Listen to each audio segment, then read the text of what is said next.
यह कहानी सीता माता कहती थी और श्री राम इसे सुना करते थे। एक दिन श्री राम भगवान को किसी काम के लिए बाहर जाना पड़ गया तो सीता माता कहने लगी कि हे भगवान, मेरा तो 12 वर्ष का नित्यनेम है, यानी नित्य नियम है। आप बाहर जाएंगे तो मैं अपनी कहानी किसे सुनाऊंगी? श्री राम ने कहा कि तुम कुएं की पाल पर जाकर बैठ जाना और वहाँ जो औरतें पानी भरने आएंगी उन्हें अपनी कहानी सुना देना। सीता माता कुएं की पाल पर जाकर बैठ जाती है। एक स्त्री आई। उसने रेशम की जरी की साड़ी पहन रखी थी और सोने का घड़ा ले रखा था। सीता माता उसे कहने लगी कि हे बहन, मेरा 12 वर्ष का नित्यनेम है, सुन लो।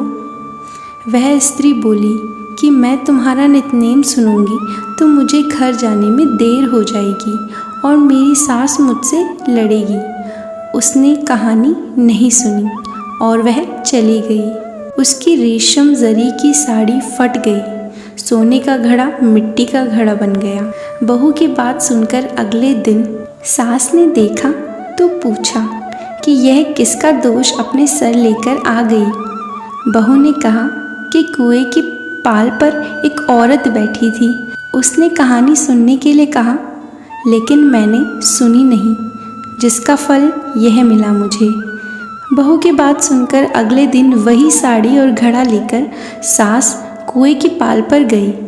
सास को वही माता यानी सीता माता बैठी मिली तो माता सीता ने कहा कि बहन, मेरी कहानी सुन लीजिए। सास बोली कि एक बार छोड़, मैं तो 4 बार कहानी सुन लूँगी। तो माता सीता ने कहानी सुनाई। राम आए, लक्ष्मण आए, देश के पुजारी आए, नित्य नेम का नेम लाए।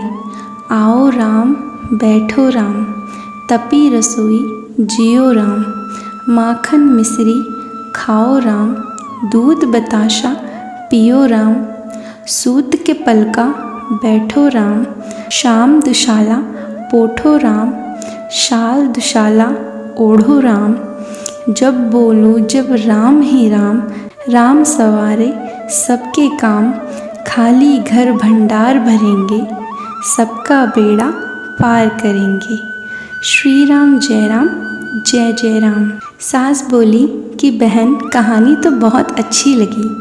कहानी सुनकर सास घर चली गई और उसकी साड़ी फिर से रेशम जरी की बन गई। मिट्टी का घड़ा फिर से सोने के घड़े में बदल गया। बहू कहने लगी, सासू माँ, आपने यह सब कैसे किया? सास ने कहा कि बहू, तू जिसका दोष लगाकर आई थी और मैं अब उस दोष को उतार कर आ रही हूँ।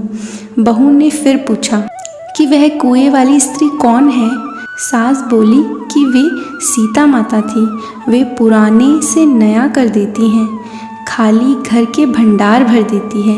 वह लक्ष्मी जी हैं। वह लक्ष्मी जी का वास घर में कर देती हैं। आदमी की जो भी इच्छा हो उसे पूरा कर देती है। बहू बोली कि ऐसी कहानी मुझे भी सुना दो। सास बोली, ठीक है, तुम भी सुन लो। और सास ने कहानी सुनाई। सास ने कहानी शुरू करी। राम आए, लक्ष्मण आए। कहानी सुनकर बहू बोली कि कहानी तो बहुत अच्छी है।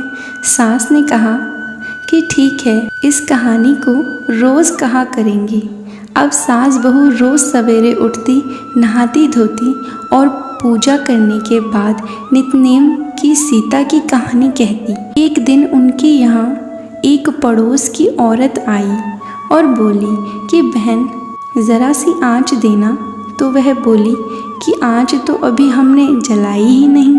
पड़ोसन ने कहा कि तुम सुबह 4 बजे से उठकर क्या कर रही हो फिर? उन्होंने कहा कि सुबह उठकर हम पूजा करते हैं, फिर सीता माता का नित्यनेम की कहानी कहा करते हैं। पड़ोसन ने उनकी बात सुनकर फिर से कहा कि सीता माता की कहानी कहने से तुम्हें क्या मिला? वे बोली कि इनकी कहानी कहने से घर में भंडार भर जाते हैं, सारे काम सिद्ध हो जाते हैं, मन की इच्छा भी पूरी हो जाती है। पड़ोसन कहने लगी, बहन, ऐसी कहानी तो मुझे भी सुना दो। फिर वह बोली, ठीक है, मैं तुम्हें भी यह कहानी सुना देती हूँ। राम आए, लक्ष्मण आए, देश के पुजारी आए। सारी कहानी सुनाने के बाद पड़ोसन कहने लगी, बहन कहानी तो बहुत अच्छी लगी। अब वह पड़ोसन भी नितनेम सीता माता की कहानी कहने लगी। कहानी कहने से सीता माता ने पड़ोसन के भी घर भंडार भर दिए। अब तो पूरे मोहल्ले में नितनेथा चल पड़ी। हर किसी की मनोकामना पूरी होने लगी। हे सीता माता, जैसे आपने उनके भंडार भरे, वैसे ही आप हमारे भी भंडार भरना, कहानी सुनने वाले के भी और कहानी कहने वाले के भी। उत्तर प्रदेश, बिहार, हिमाचल प्रदेश और हरियाणा के कुछ क्षेत्रों में आज भी यह कथा सीता जयंती पर चाव से सुनाई जाती है।